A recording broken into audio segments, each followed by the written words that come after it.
असून मराठी भाषिक भक्त समाजास सहज समजावे म्हणून हिंदी भाषेतून मराठी भाषेत रूपांतरित करण्यात आलेला आहे.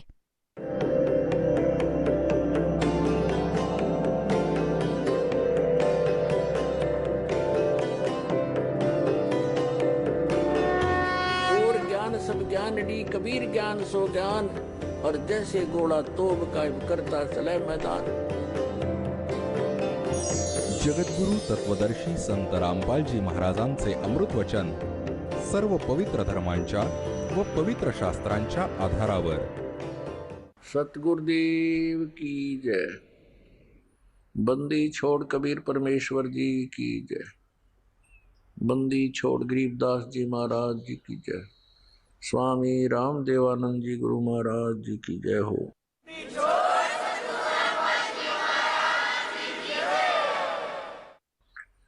गरीब नमो नमो सतपुरुष को नमस्कार गुरु के नहीं. सुर नर मुनि जन साधुआ संतों सर्वसदी नहीं. सतगुरु साहेब संत सब दंडोतम प्रणाम. आगे पीछे मध हुए तिनको जा कुर्बान. नराकार निर्विषम काल जाल भयभंजनम निर्लेपम निज निर्गुणम अकल अनुबेशोन्दनम. सोहम सुरति समाप्तम सकल समाना निर्तलय उज्ज्वल हिरंबर हरदमम. बेपरवाह अथाह है वार पार नैमद्यतम. गरीब जो सुमर सिद्ध होई गणनायक गलताना. करो अनुग्रह सोई पारस पद परवाना. आदि गणेश मनाऊं गणनायक देवन देवा. चरण कमल लो लाऊं आदंत करूं सेवा.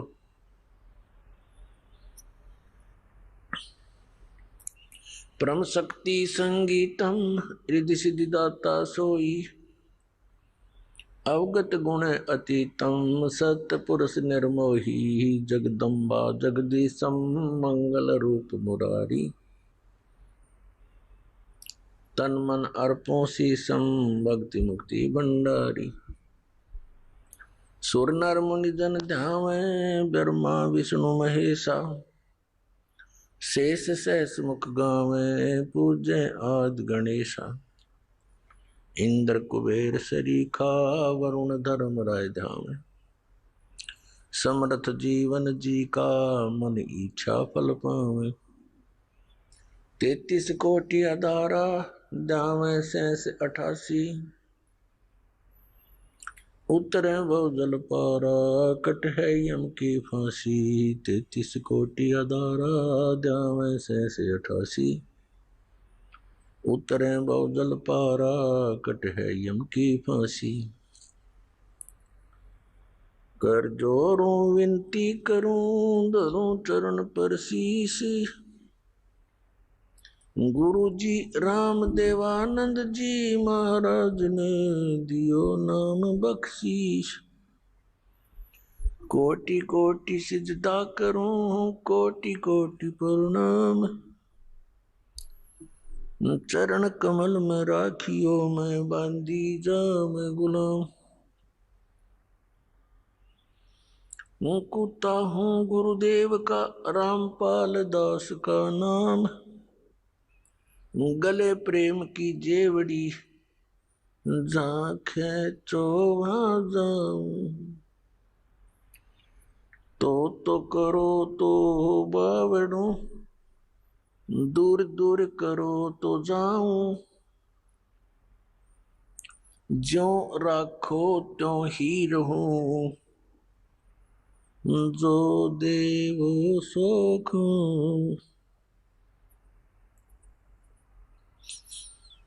जय इब के सतगुरु मिले सब दुख आँखों रोए. चरणों ऊपर शीश धरूं कहूँ जो कहनी हो. कबीर साईं मिल लेंगे, पूछेंगे कुशलात, आदि अंत की सब कहूँ अपने दिल की बात। गुरु जी तुम न भूलियो, चाहे लाख लोग मिल जाए, हम जैसे तुमको बहुत है, तुमसे हमको नहीं। तुम्हारे विसारे क्या बने, मैं किसकी शरण में जाऊं। शिव बिरंच मुनि नारद, तिनके हृदय न समाऊं। अवगुण किए तो बहुत किए, अवगुण किए तो बहुत किए, करत न मानी हारे। भावे बंदा बख्श दियो, भावे गर्दन उतार। अवगुण मेरे बाप जी, बख्शो गरीब नवाज। जो मैं पूत कुपूत हूँ, बोर पिता को लाज। मैं अपराधी जन्म का, नक्शक भरे विकार। तुम दाता दुख भंजना, मेरी करो संभार। सूरत करो मम साइया, हम हैं भव जल माही। आप ही बह जावांगे जो, तुम न पकड़ोगे बाह। हे बंदी छोड़ दयाल जी, तुम तक हमारी दौड़े। जैसे कागज जहाज का, अब सूजत और न ठोरे। परमपिता परमात्मा पूर्ण ब्रह्म, सर्व सृष्टीचे रचनाकार कबीर देवजी, कबीर परमेश्वरजी हे तेच परमात्मा आहेत जे काशी शहरात भारतवर्षच्या पावन पृथ्वीवर एक लहरतारा नावाच्या तलावाच्या वर कमळाच्या फुलावर येऊन विराजमान झाले होते. आपल्या सतलोकातून चालत आले होते आणि तिथे सन 1398 मध्ये संवत्सर 1455 परमात्मा एका नवजात शिशूचे रूप धारण करून कमळाच्या फुलावर विराजमान झाले होते. मग लीला करत मोठे झाले. लहानपणी छोट्या वयात 5 वर्षांच्या वयात ते परमात्मा आपला जो उद्देश घेऊन आले होते त्याला पूर्ण केले.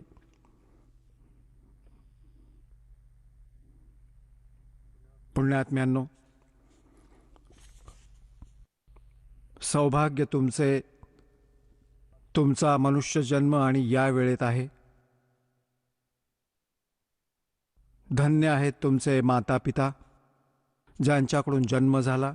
ही ती वेळ आहे या प्राण्याला करोडो युगांनंतर प्राप्त होते जी आज तुम्हाला प्राप्त आहे. आत्ता तुम्ही बालक आहात आणि आपल्यात काळाने अज्ञान खूप भरून ठेवलंय. 1-2 दिवसांपासून नाही, हजारो वर्षांपासून, लाखो वर्षांपासून तेच लोकवेद आपल्यामध्ये भरले आहेत. त्याच्या आधाराने आपण या तत्वज्ञानाला लवकर समजू शकत नाही आणि इतका उशीर लागला आहे की जोपर्यंत हे समजत नाही, मग तर तुम्हाला कबीर भगवानांशिवाय आणि या सतलोक आश्रम बरवाला शिवाय पृथ्वीवर तुम्हाला दुसरं कोणतं ठिकाण नाही दिसणार. हे सत्य माना. जसे ते आत्ता तुम्ही परमात्म्याची वाणी ऐकलीत, आपल्यासाठी संदेश आहे. जेव्हा तुम्हाला हे अध्यात्म पूर्ण आध्यात्मिक ज्ञान होईल, हे पूर्ण अध्यात्म ज्ञान होईल, त्यावेळी तुमची स्थिती अशी होईल जशी समुद्राच्या आत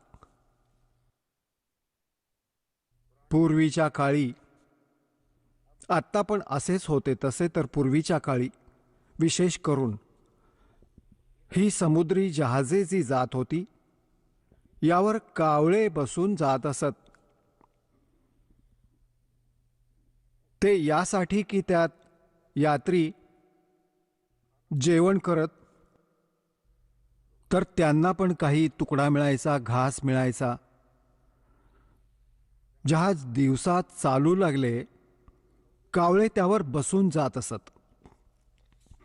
रात्री संपूर्ण रात्र जाऊन सकाळ होते,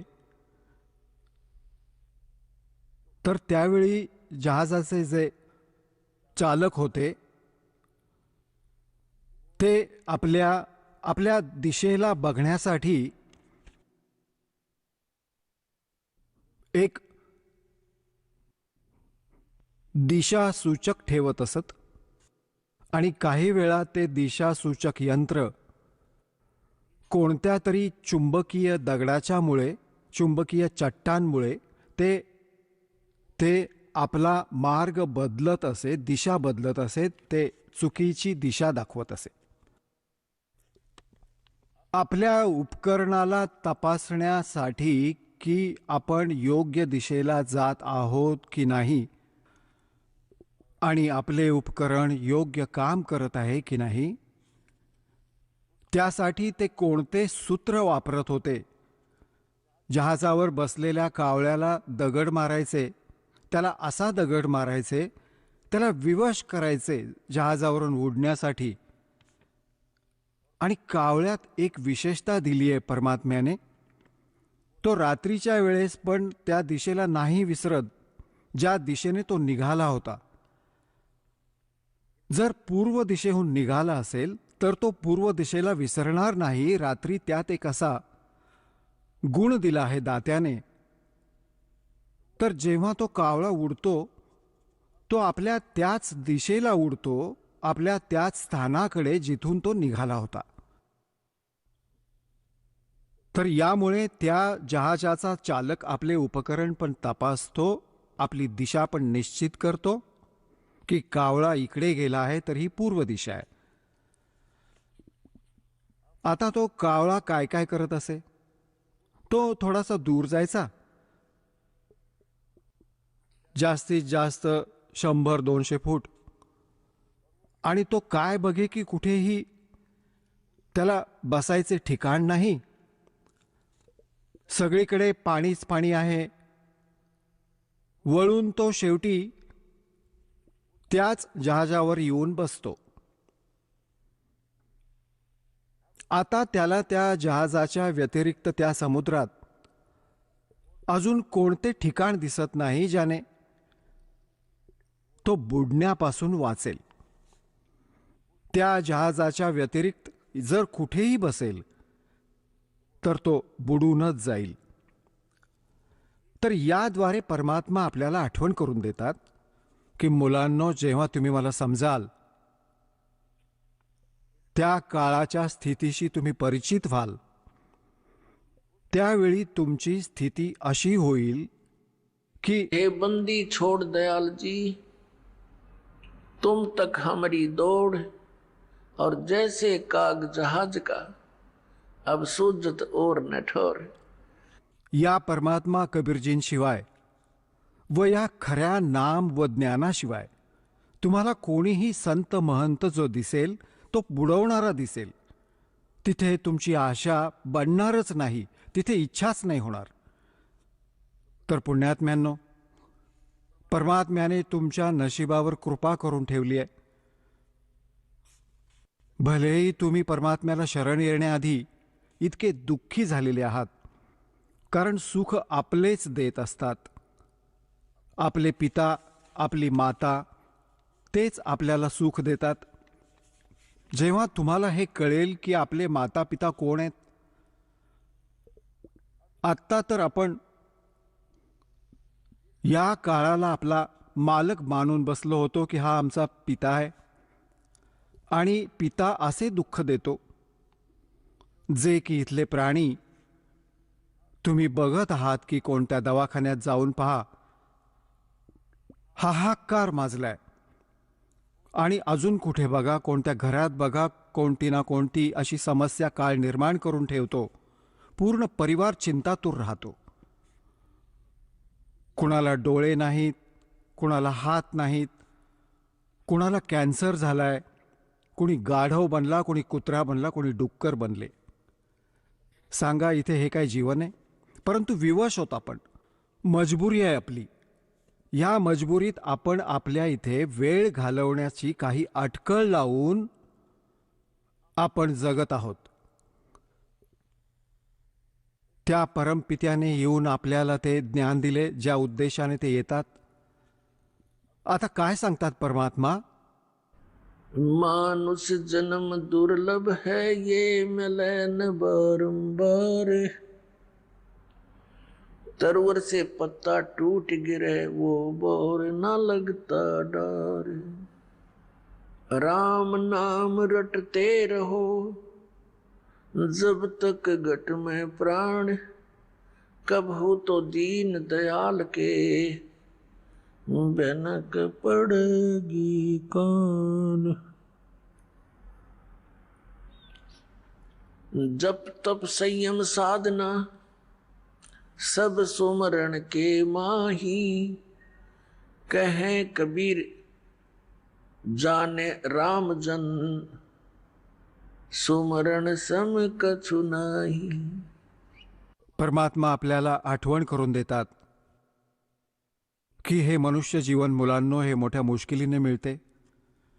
आणि मनुष्य जीवन मिळते तर त्यात काही सुविधा पण अधिक असतात. यात थोडी बुद्धी पण जास्त असते. आपण त्या बुद्धीचा जिथे प्रयोग करायचा होता तिथे प्रयोग न करता आपण या काळाच्या या लोकात आपण त्या वस्तूंचा संग्रह करण्याच्या मागे लागतो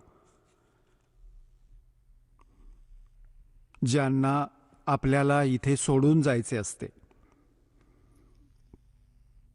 बुद्धिमान व्यक्ती त्या वस्तूंचा विदेशात कधी संग्रह नाही करत ज्यांना तो आपल्या स्वदेशात नाही आणू शकत. त्याचा उपयोग काय विनाकारण पैसे खर्च करून तिथून घेऊन येण्याचा? तर असे काम तोच करू शकतो जो खूप अज्ञानी आहे. आता पुण्यात्म्यांनो, आपल्या सगळ्यांना माहीत आहे की आपण जी काही घर, बंगला, संपत्ती याला जमा करण्यात आजीवन लागलेले असतो, ही आपल्याबरोबर नाही जात. आणि जी वस्तू बरोबर जाणार आहे त्याकडे आपले विशेष लक्ष जात नाही. आणि कोण्या पुण्यात्म्याची पूर्वजन्माची प्रेरणा अत्याधिक आहे, तो चालतो परमात्म्याला प्राप्त करण्यासाठी, तर काळाने जागोजागी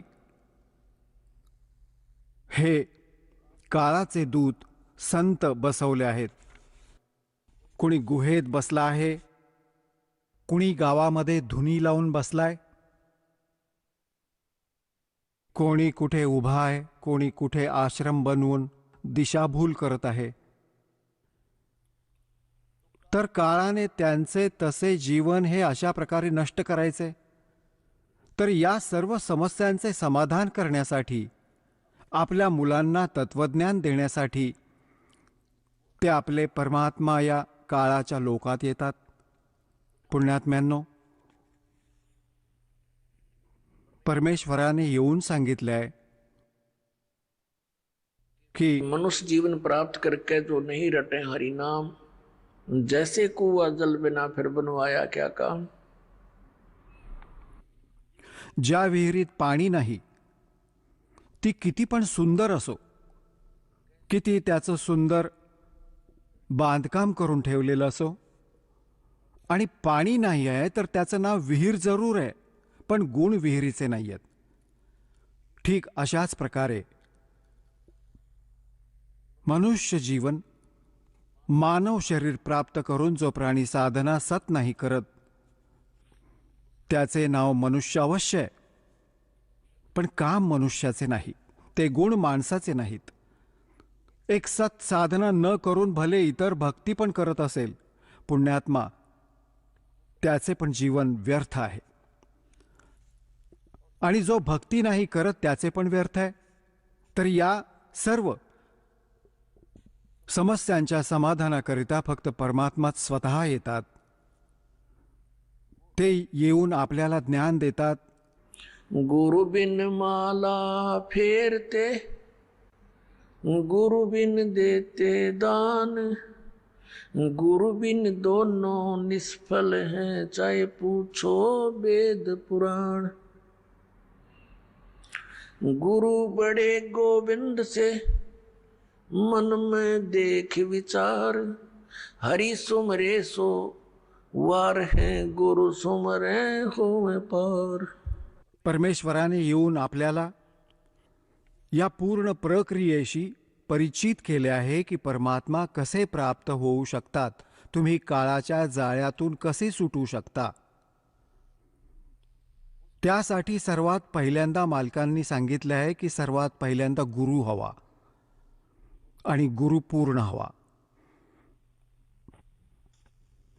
अर्धवट गुरुपासूनही कोणताही लाभ होणार नाही. आता पूर्ण गुरुची ओळख कशी होईल? आपले जे सद्ग्रंथ आहेत, ज्यांना आजपर्यंत आपण शिरोधार्य मानत आलो आहोत, पवित्र चारही वेद, पवित्र श्रीमद भगवद्गीता आणि पवित्र 18 पुराणे, हे आपले हिंदू धर्माचे सद्ग्रंथ मानले जातात. तसे तर हे सद्ग्रंथ, हे शास्त्र कोणत्या धर्मविशेषाचे नाहीत. हे तर मानव समाजासाठी एक संदेश आहे भगवानांचा. हे त्यावेळी लिहिले व बोलले गेले होते ज्यावेळी कोणताही धर्म नव्हता. तरी पण आता हे हिंदू समाजाचे निमित्त केले गेले आहेत. तर यासाठी म्हटले जाते की जे हिंदू धर्माचे जे अनुयायी आहेत, पुण्यात्मा आहेत, ते या सद्ग्रंथांना बरोबर मानतात. तर दासावर अशी दया केली परमात्म्याने की जो कोणता समूह, जो कोणता धर्म ज्याही कोणत्या ग्रंथाला श्रेष्ठ मानतो, त्या ग्रंथाच्या आधारे त्यांच्याकडून केल्या जाणाऱ्या क्रिया व ज्ञानाला हे दाखवले की तुम्ही हे करत आहात, तुमचे सद्ग्रंथ हे सांगतात. आणि जे शास्त्रात वर्णित साधना व ज्ञान नाहीये, ते लोकवेद आहेत, ते मनमानी आचरण आहे. यातून कोणताच लाभ नाही होणार. श्रीमद भगवद्गीता अध्याय नंबर 16 श्लोक नंबर 23 व 24 मध्ये सांगितलंय की शास्त्रविधीला सोडून जे मनाप्रमाणे आचरण करतात, त्यांना ना कोणते सुख मिळते, ना त्यांना सिद्धी प्राप्त होते, आणि नाही त्यांची कोणती गती होते. आणि या 3 गोष्टींसाठी परमात्मा हे भक्ती करतात, परमात्म्याची आठवण करतात. आणि हे नाही झाले तर परत त्याचा लाभ काय करायचा आहे? व्यर्थ प्रयत्न होतील. आता पुण्यात्म्यांनो, परमात्म्याने येऊन हे ज्ञान दिले की सगळ्यात पहिल्यांदा तुमचा गुरु हवा. गुरु पण पूर्ण हवा. हे गुरु खोट्या गुरूंनी सगळे काम बिघडवून ठेवले. तर सूक्ष्म वेदात सांगितलंय की गुरुओं काम बिगाड़े, संतो गुरुओं काम बिगाड़े, ऐसे कर्म जीव कला दिए, ईब जड़े नहीं जाड़े. अशा कामांनी हे लिप्त केले. आता इतके ज्ञान दिल्यावरही त्यापासून दूर व्हायला तयार नाहीत, जो की खूप जुना रंग झाला. तर पुण्यात्म्यांनो, परमात्मा जेव्हा इथे आले छोट्याशा 5 वर्षांच्या वयात, ते आपल्या यथार्थ ज्ञानाचा प्रचार करू लागले होते. त्यांच्या ज्ञानाच्या पुढे मोठे मोठे ऋषी, महर्षी, मंडलेश्वर सगळे परास्त झाले होते. परंतु या मनाची अशी वृत्ती आहे, खऱ्याचे ज्ञान होऊन जाते तरी पण तिथून हलण्यास तयार नाही.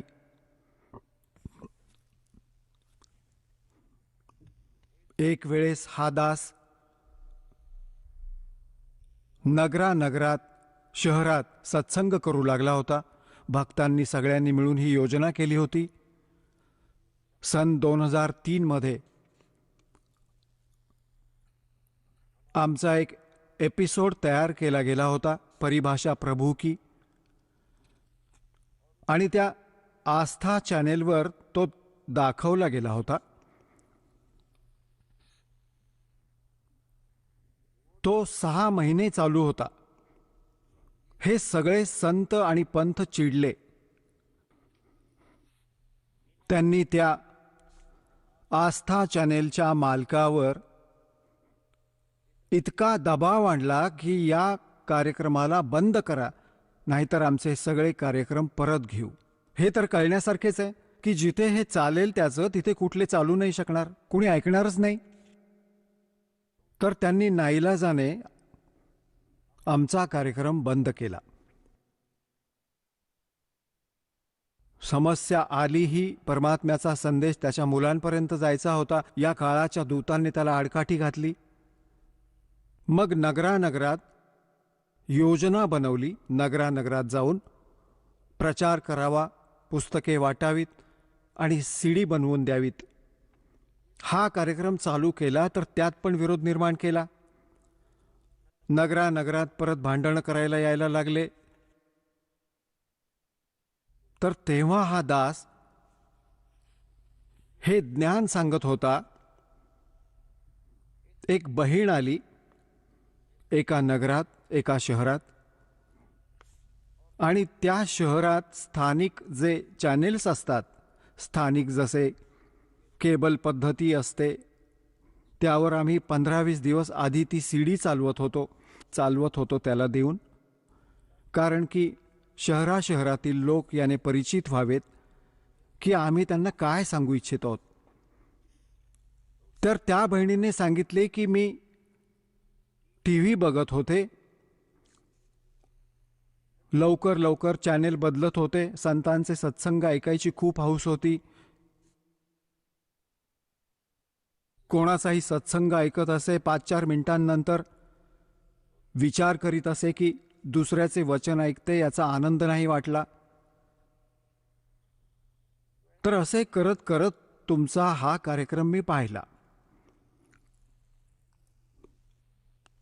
एकदा चालू झाला तर 1 तासाची सीडी होती. ती सांगू लागली 1 तासापर्यंत मी कधी बघायची, कधी मला राग यायचा की हा ब्रह्मा विष्णू महेशाच्या विषयी काय बोलत आहे.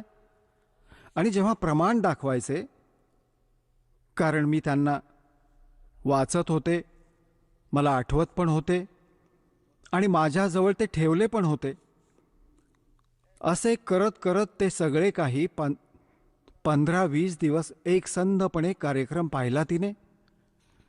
आता ती म्हणू लागली की हे सर्व समजले की जी साधना मी करत आहे ती युजलेस आहे, परंतु या भगवानांमध्ये इतकी श्रद्धा झाली होती, आता यांना सोडायचे मन नाही करत.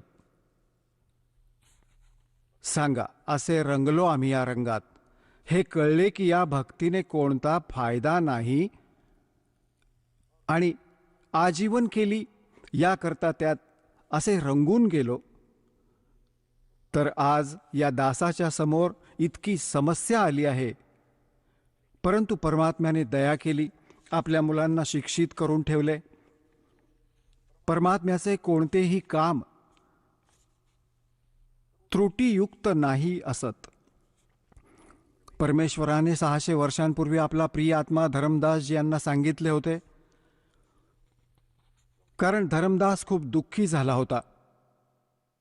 धर्मदासजी हिंदू धर्मात जन्मले होते. वैश्य कुळात जन्म होता. व्यापाऱ्याच्या घरात खूप मोठा धनी परिवार होता त्यांचा. परंतु भगवानावर दृढ श्रद्धा होती. श्रीराम कृष्ण आणि शंकर भगवानांची पूजा करत करत मथुरेला पोहोचला आपल्या हिंदू गुरुजींद्वारा दिल्या गेलेल्या मार्गदर्शनाच्या आधाराने. त्यांचे रूपदास नावाचे गुरुजी होते. रूपदासजींनी त्यांना हे शिकवून ठेवले होते, रामकृष्णाचा जप जपत राहा, शंकर भगवानाची पूजा सोबत करत राहा, विष्णूजींची इष्ट रूपात पूजा करायला सांगितली होती, कारण ते वैष्णव संत होते. आता जेव्हा परमात्मा तिथे पोहोचले मथुरामध्ये, धर्मदासजी एका तलावात स्नान करून, ज्याला मथुरेचे तीर्थ म्हणतात, की श्रीकृष्णजी इथे स्नान करत होते, इथे खेळत असत. त्यात स्नान करून तो बाहेर आला आणि एका तांब्यात पाणी भरून बरोबर ठेवले. काही जागा गाईचे शेण आणि माती मिसळून काही सारवून घेतले, काही लिंपून घेतले आणि मग त्यावर आपल्या ठाकूरजींना मूर्तीला, भगवान विष्णूंच्या मूर्तीला ठेवून एका थाळीत त्यांना धुतले, कपडे बदलले, मग त्याची आरती केली, जशी पण ते क्रिया करतात कर्मकांडामध्ये. तो असे आपले नित्यनियम करत होता.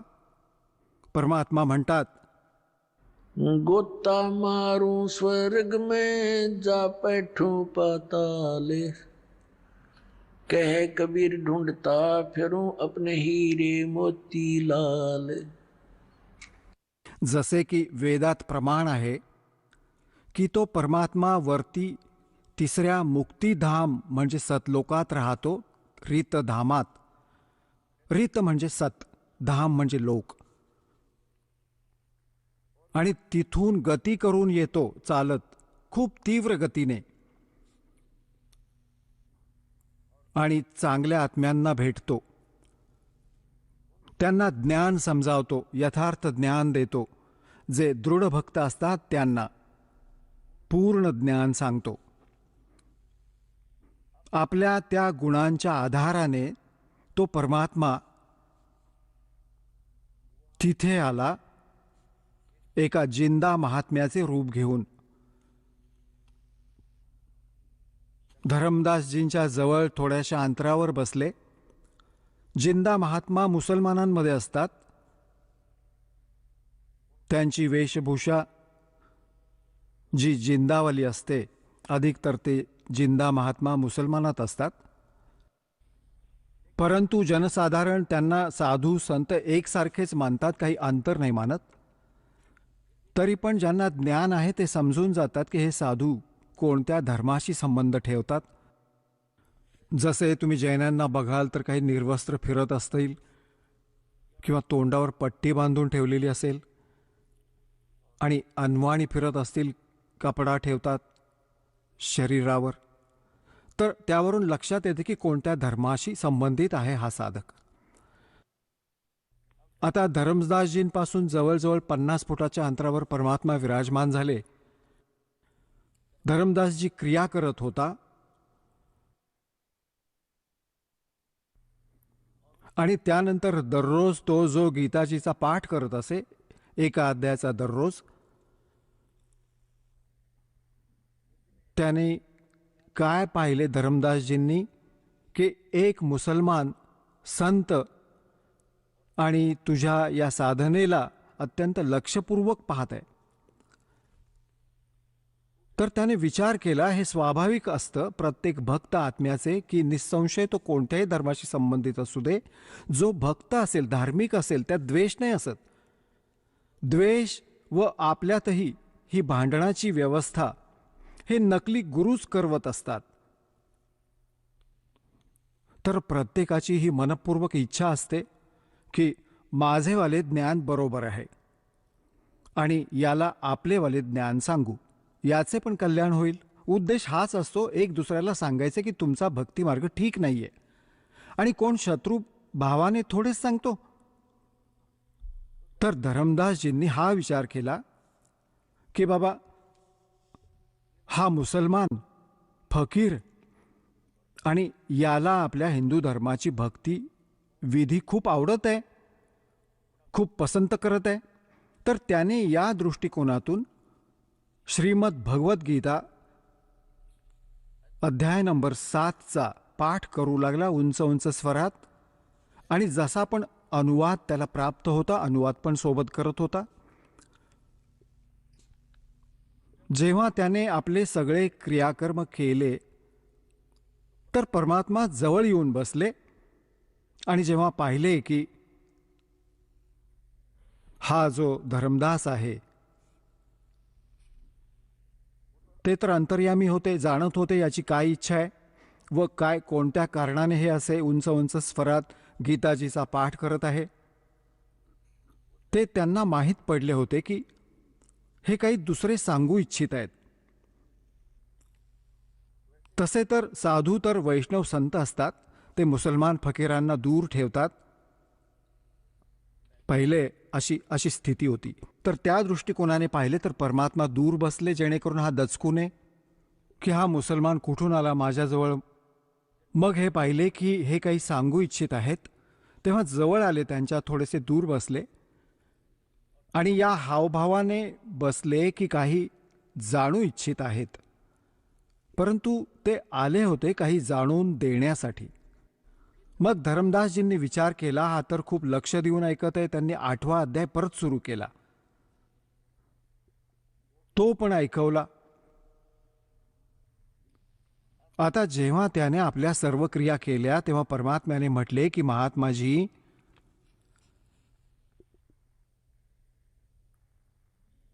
आता पुण्यात्म्यांनो, तुम्ही जरासा विचार करा. हा परमात्मा आपल्या आपल्या पित्याकडे बघा लक्षपूर्वक. ते आपल्यासाठी किती भटकत आहेत. परमात्मा म्हणतात, कबीरजी, मैं रोवत हूँ सृष्टि को और सृष्टि रोवे मोहे, और कह कबीर हमारे वियोग को ये समझ ना सकता कोई. मी तर या मुलांसाठी रडत आहे की तुम्ही चुकीच्या स्थानावर फसला आहात. इथे तुमचे काही पण नाहीये. तुम्हाला मूर्ख बनवून ठेवलंय. हा मुलगा, ही मुलगी, ही गाडी, हे घर, आजीवन यातच मग्न असता आणि एका मिनिटात मृत्यू करवतो, मग गाढव बनवून सोडून देतो. ते घर, मुलगी, गाडी तुमची कशी होईल? इतकेच काम करा जितके वेळ घालवण्यासाठी. आणि तुम्ही काय करता आहात?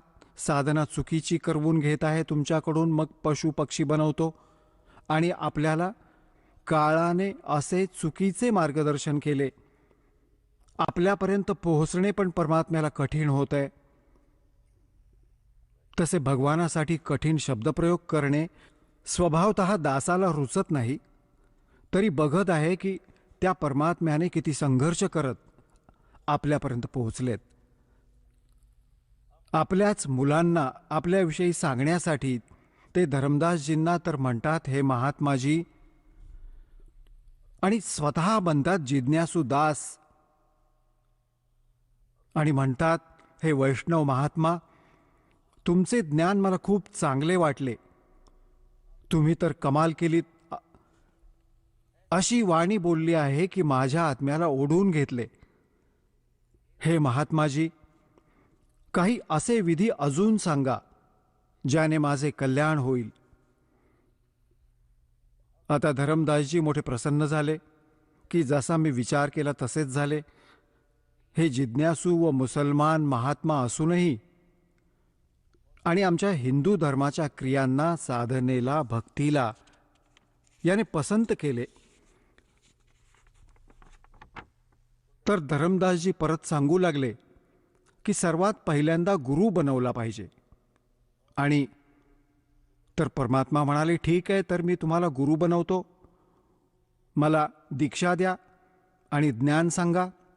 धरमदासजी सांगू लागले, असे नाही, मी तुम्हाला शिष्य नाही बनवू शकत, कारण शिष्य बनवणे घोर पाप आपल्या डोक्यावर घेणे असते त्या व्यक्तीचे. आमचे गुरुजी आहेत, तेच नाम देतात आणि तुम्हाला मी माझ्या गुरुजींकडून दीक्षा मिळवून देईन. परमात्म्याने सांगितले, मला कल्याण पाहिजे आणि कोणाकडूनही दीक्षा मिळवून द्या, परंतु त्याआधी मी माझ्या काही शंकांचं समाधान इच्छितो.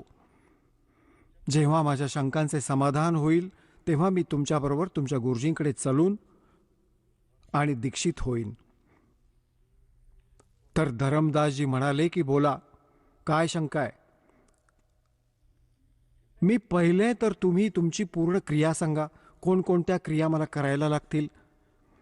आता धरमदासजी बुद्धिमान होते आणि परमात्म्याच्या ज्ञानाने खूप काही परिचित पण होते, नियमांशी परिचित होते, ज्ञानाने तर नव्हते परिचित.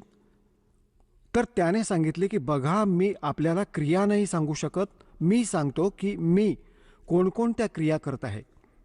एकादशीचे व्रत ठेवतो आम्ही, आणि रामकृष्ण आणि सीताराम, राधेश्याम, शंकर भगवान हे आम्ही गुरुजींनी आम्हाला नाम दिले आहे, तो जप करतो. आणि तीर्थांचे भ्रमण करतो, तीर्थस्नान करतो आणि आम्ही व्रत करतो. तर अशी क्रिया केल्याने आम्ही स्वर्गात जाऊ, आमच्या गुरुजींनी असे सांगून ठेवले आहे. तेव्हा परमात्म्याने म्हटले की तुमचे इष्टदेव कोण आहेत? की विष्णू भगवान, श्री विष्णू भगवान, नारायण. आणि श्रीमद भगवद्गीतेचे ज्ञान कोणी सांगितले? जसे की तुम्ही वाचत होतात, धर्मदासजींनी सांगितले की श्रीकृष्णजींनी सांगितले, जे विष्णू अर्थात भगवान नारायणाचे अवतार आहेत. आणि हेच सर्व शक्तिमान आहेत, अखिल ब्रह्मांडाचे स्वामी आहेत, नायक आहेत, हेच परम ब्रह्म आहेत. तर परमात्म्याने म्हटले की तुम्ही आता गीता पाठ करत होतात. गीताजीमध्ये मी अजूनही काही संतांकडून ऐकलेले आहे. 18व्या अध्यायाच्या 62व्या श्लोकात गीता ज्ञानदाता स्वतः सांगत आहे की अर्जुन, तू सर्व भावाने त्या परमेश्वराला शरण जा, ज्याच्या कृपेने तू परमशांतीला आणि सनातन परमधामाला प्राप्त होशील. तर तो परमात्मा तर त्या गीता ज्ञानदात्यापेक्षा वेगळा झाला धरमदासजी. आता धरमदासजींना जसा पाठ शिकवलेला होता त्या नकली गुरु धर्मगुरूंनी, तर तो म्हणे की नाहीजी, नाहीजी, कृष्णजी आपल्याबद्दल म्हणत आहेत, आपल्याबद्दल म्हणत आहेत. परमेश्वराने म्हटले, श्रीकृष्णजी विष्णू अवतार आहे. म्हणाला, बिलकुल, ते विष्णूजी श्रीकृष्ण रूपात देवकीच्या गर्भातून जन्मले होते. ठीक आहे. आणि गीताजीचे ज्ञान श्रीकृष्णाने दिले. म्हणाला, हो. आणि श्रीकृष्ण जींचा जन्म होतो जसा विष्णूजींचा जन्म मृत्यू होतो की नाही? म्हणू लागले, नाही, हे तर अजरामर आहेत, सर्वेश्वर महेश्वर. तर शाश्वत स्थान कशाला म्हणतात? धरमदासजींनी म्हटले की शाश्वतचा अर्थ ज्याचा शेवट कधी नाही होत, सदा राहणारा. आणि तुम्ही श्रीविष्णूजीला अमर सांगता. गीताजीचे ज्ञान पण श्रीविष्णूजी अर्थात श्रीकृष्णजींनी दिले सांगता.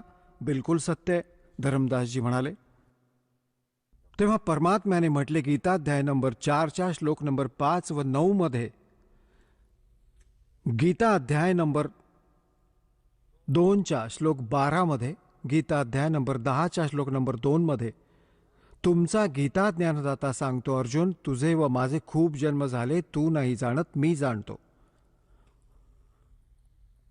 तर हे अविनाशी कसे झाले महात्माजी? आता पुण्यात्म्यांनो, जसे तुम्हाला सांगितले होते की हे कळून चुकले की खरोखरच आपण चुकीची दिशा पकडून आहोत, परंतु हा मागचा रंग व अहम अभिमान ही काळाची चाल आहे.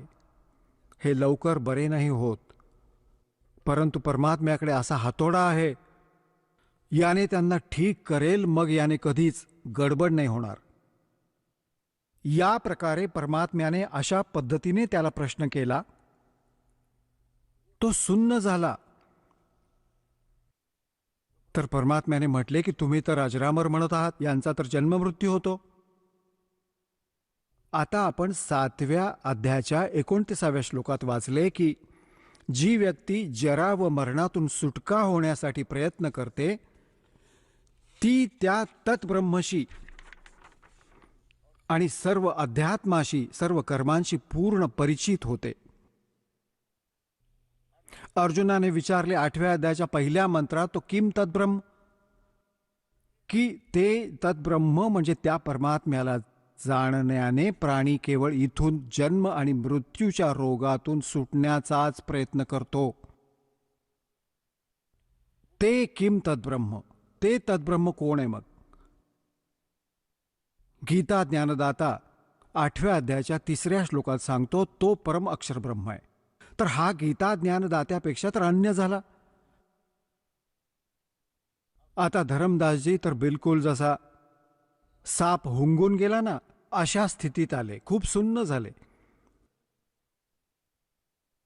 तर गीता ज्ञानदात्याहून कोणी अन्य भगवान आहे, ज्याला जाणल्यानंतर मग संसारातल्या कोणत्या वस्तूचा मोह नाही राहत.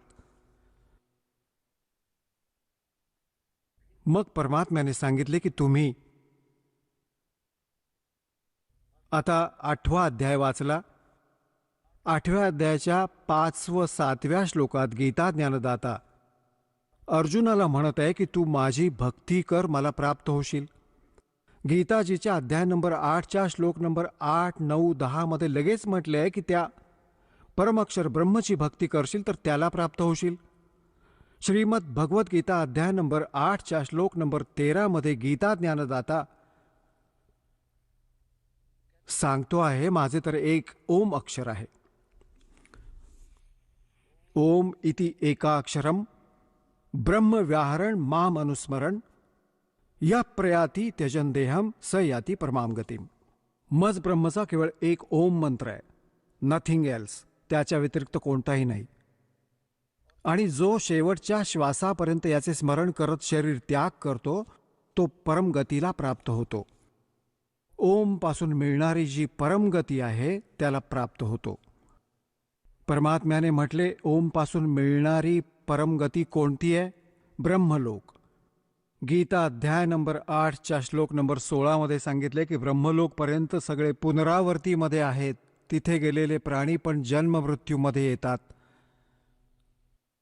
तर ही गोष्ट त्या गीता अध्याय नंबर 18च्या श्लोक नंबर 62च्या विषयी खरी नाही उतरत. की तुम्ही सांगत आहात की गीता ज्ञानदाता श्रीकृष्ण, परंतु श्रीकृष्ण नाही आहे हा. श्रीकृष्णाच्या आत तो काळ बोलत आहे, तरी पण ती बुद्धी तुमची तिथे नाही जाऊ शकत. यासाठी हे मानून चला की तुमचे श्रीकृष्णजी बोलत आहेत. तर ती स्थिती कशी प्राप्त होऊ शकेल? या तुमच्या ओम मंत्राने. ओमने तर ब्रह्मलोक प्राप्त होतो. ब्रह्म लोकात गेलेले प्राणी परत परतून येतात. तर श्रीमद भगवद्गीता अध्याय नंबर 18च्या श्लोक नंबर 62 मध्ये सांगितलेल्या त्या वचनाच्या विपरीत गोष्ट होईल. अर्थात तुमचा भगवान ती ती गती नाही करू शकत, ते शाश्वत स्थान नाही प्राप्त करून देऊ शकत. शाश्वत म्हणजे जसे गीतेच्या अध्याय 15च्या श्लोक नंबर 1 पासून 4 पर्यंत चौथ्यात स्पष्ट केले आहे की तत्वदर्शी संताकडून तत्वज्ञान प्राप्तीनंतर परमेश्वराच्या त्या परमपदाचा शोध केला पाहिजे जिथे गेल्यानंतर साधक कधीच परतून संसारात नाही येत. आणि ज्या परमेश्वराने सर्व ब्रह्मांडाची रचना केली आहे केवळ त्याचीच भक्ती करा, गीता ज्ञानदाता सांगत आहे. आणि तुमच्या भगवानाचे ओम नामाच्या जपाने ब्रह्मलोक प्राप्ती, ब्रह्मलोकात गेलेले प्राणी परत पुनरावर्तीमध्ये येतात, जन्ममृत्यू होतो. 8व्या अध्यायाच्या 8, 9, 10 मध्ये गीता ज्ञानदाता सांगत आहे त्या परमअक्षर ब्रह्मला शरण जा, त्याची भक्ती करशील तर त्याला प्राप्त होशील.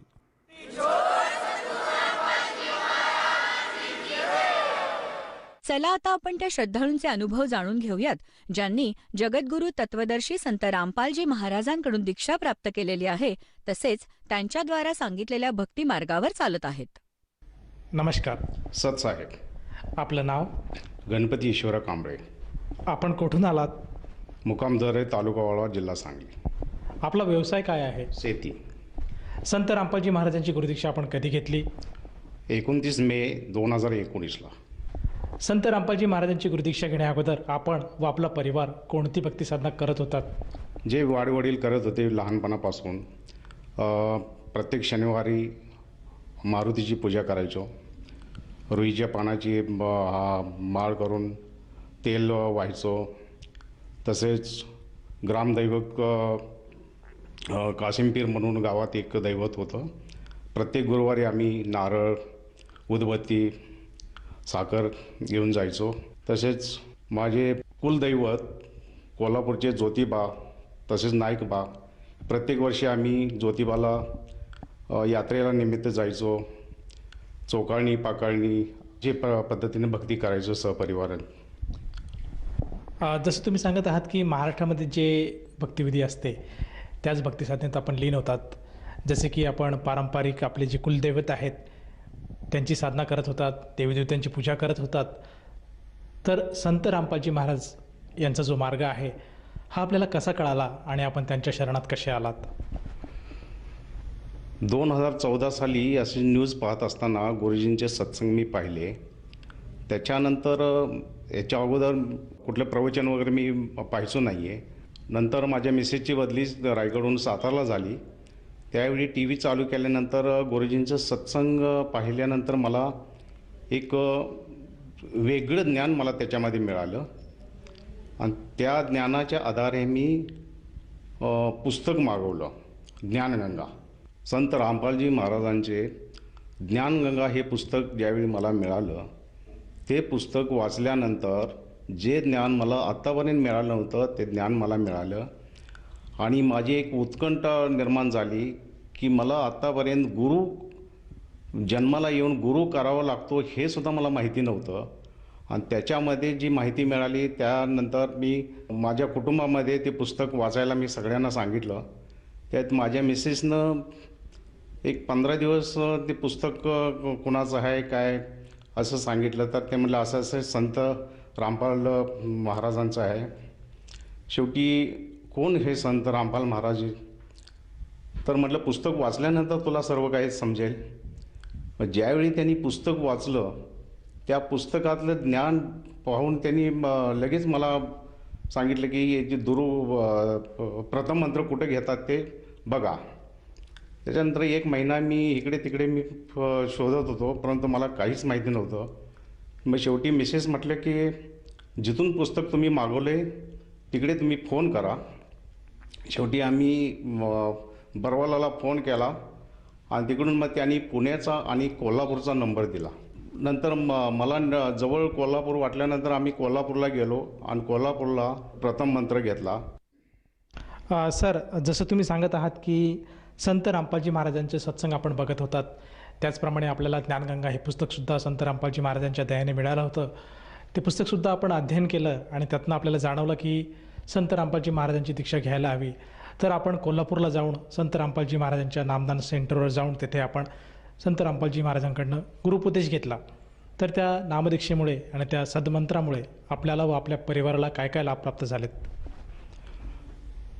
संत रामपाल महाराजांची भक्ती घेण्याच्या अगोदर आर्थिकदृष्ट्या आम्ही पूर्ण बर्बाद झालो होतो. मला शारीरिक व्याधी निर्माण झाली होती. माझी एन्जिओग्राफी 2015ला झाली. जवळजवळ 40-45 हजार रुपये खर्च झाले. परत 6-6 महिन्याला मला रायगडवरून पुण्याला हॉस्पिटलमध्ये जावं लागायचं. परत 2019ला ज्यावेळी आम्ही नामदीक्षा घेतली तेव्हापासून माझ्या पूर्ण गोळ्या बंद झालेल्या आहेत. मला BP हार्टचा प्रॉब्लेम होता आणि आजपर्यंत मी एकही गोळी घेतलेली नाही आहे. माझ्या परिवारामध्ये माझ्या पत्नीने, माझ्या मुलानं, माझ्या मुलीनं, तसेच माझी 85 वर्षाची माझी आई, तिनंसुद्धा नामदीक्षा घेतली. माझ्या आईला एक दिवस आड इंजेक्शन लागायचं, गोळ्या लागायच्या. शारीरिक व्याधीसाठी पाय दुखायचे, गुडघे दुखायचे. आजही ती पूर्ण परमात्म्याची भक्ती घेतलेली आहे संत रामपाल गुरुजींची. त्यामुळं माझी पूर्ण फॅमिली सद्भक्तीमध्ये आलेली आहे. संत रामपाल महाराजांच्या हे अनमोल ज्ञान आम्हाला कधीही माहिती नव्हतं. हे सतज्ञान ज्यावेळी आम्ही पुस्तक वाचल्यानंतर आम्हाला आमच्या डोक्यामध्ये माहिती झाले की स्वर्ग नर्क याच्यापेक्षा सतलोक हे एक स्थान आहे, हे आम्हाला त्या भक्तीमधून समजलं. सर, जसं आपण सांगत आहात की संत रामपालजी महाराजांची नामदीक्षा घेतल्यानंतर आपल्याला व आपल्या परिवाराला बरेचसे लाभ प्राप्त झालेत. तर ह्या अनुषंगाने आपण जो इतर आज श्रद्धाळू वर्ग आपल्याला TV चॅनलच्या माध्यमातून बघत आहेत त्यांना उपदेशून आपण काय संदेश द्याल? विविध चॅनलवरती संत रामपाल गुरुजींचे सत्संग चालू असतात. ते सत्संग तुम्ही ऐकून पाहून सर्वांनी नामदीक्षा घ्यावी आणि आपले कल्याण करावे. सर, जसं तुम्ही सांगत आहात की संत रामपालजी महाराजांच्या दयेने आज विविध चॅनलवर संत रामपालजी महाराजांचे सत्संग येतात. त्या सत्संगाचं अमृतज्ञान आज प्रत्येकाने घेतलं पाहिजे आणि त्यातून जो काही बोध घेतल्यानंतर एखाद्या व्यक्तीला अशी इच्छा उत्पन्न होत असेल की आपणसुद्धा संत रामपालजी महाराजांची नामदीक्षा घ्यावी, तर ती व्यक्ती सद्गुरू संत रामपालजी महाराजांची नामदीक्षा कशी घेऊ शकेल? आता पूर्ण भारतभर प्रत्येक जिल्ह्यामध्ये, प्रत्येक स्टेटमध्ये नामदान सेंटर ओपन केलेले आहेत आणि प्रत्येकाने विविध चॅनलवरती सत्संगाच्या खाली एक नंबर येतात. ते नंबर तुम्ही डायल करून तुम्ही अनुग्रह घेऊ शकता. सर, जसं तुम्ही सांगत आहात की संत रामपालजी महाराजांच्या दयेने आज महाराष्ट्रामध्ये प्रत्येक जिल्ह्यामध्ये नामदान केंद्राची सुविधा उपलब्ध आहे आणि आज आपण आपल्या ज्या TVवर जे काही मोबाईल नंबर फ्लॅश होत आहेत त्या नंबरवर जर संपर्क साधला तर आपल्याला जवळच्या नामदान केंद्राची माहिती मिळेल आणि तेथे जाऊन तो साधक नामदीक्षा घेऊ शकेल. परंतु मला असं विचारायचं आहे की या नामदीक्षेसाठी त्या साधकाला किती पैसे मोजावे लागतील? नामदीक्षा घ्यायला एकही रुपयाही खर्च लागत नाही आहे आणि विनामूल्य सगळं साहित्य मिळतं. धन्यवाद. सत्साहेब.